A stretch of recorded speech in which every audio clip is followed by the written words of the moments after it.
Assalamualaikum dear friends, so welcome to my YouTube channel.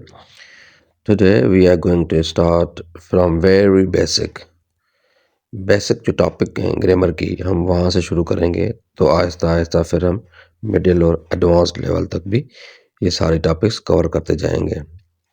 लाजमी है कोई भी ज़ुबान सीखने के लिए सबसे पहले लैंग्वेज अब ज़ुबान सीखते हैं, उसके बाद उसका फिर ग्रामर है और फिर आगे जो उनकी टॉपिक्स होती हैं वो सीखते हैं। तो सबसे पहले दुनिया में लैंग्वेज आई, उसके बाद ग्रामर आया और उसके बाद उन लोगों ने फिर आहिस्ता आहिस्ता वो तरक्की करके वही ज़ुबान दूसरे लोगों तक पहुंचाई थ्रू ग्रामर। तो language particular style of speaking or writing or it is the way of communication। दूसरा डेफिनेशन है इसका a way of expressing ideas and feelings using movements, symbols and sounds। कोई भी लैंग्वेज है उसको हम बोलते हैं a way of communication।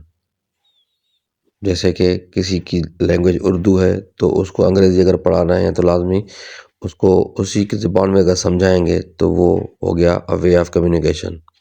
किसी की ज़बान सिंधी है, उसको हम कोई भी चीज़ सिखा रहे हैं इंग्लिश की, अरबी की या फ़ारसी की वगैरह वगैरह, तो उसको हम उसी की ज़बान सिंधी में समझाएंगे तो it is called a way of communication.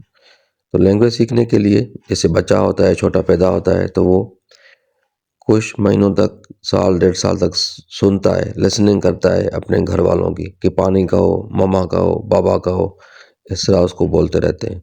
वो लिसनिंग करके उसी चीज़ को वो अंडरस्टैंड करता है, समझता है कि ये क्या कह रहे हैं। उसके बाद वो स्पीक करता है। स्पीकिंग के बाद जब वो 3-4 साल का हो जाता है, 5 साल का, तो फिर हम उसको स्कूल में डालते हैं, वहाँ वो रीडिंग करता है। अलफ बे ते से या ABC जो भी वो पढ़ता है तो पहले वो रीडिंग करता है। रीडिंग करने के बाद फिर उसको टीचर्स वगैरह हाथ से लिखवाते हैं। तो रीडिंग के बाद वो राइटिंग। तो ये चीज़ें हैं किसी भी लैंग्वेज को सीखने के लिए। ग्रामर है, उसकी 3-4 डेफिनेशंस हैं। अब ग्रामर है the rules in language for changing the form of words and joining them into sentences. दूसरा है generative grammar, a type of grammar which describes a language by giving set of rules which can be used to produce all the possible sentences in that language. यहाँ grammar की तीसरी definition है the grammar of a language is an analysis of the various functions performed by the words of the language as they are used by native speakers and writers। तो ये grammar है, सही हम जो अल्फाजों को, सही वर्ड्स को सही जगह पे रख के उसको यूज़ करते हैं, जिसकी मीनिंग सही मिले तो उसको हम मोस्टली ग्रामर कहते हैं।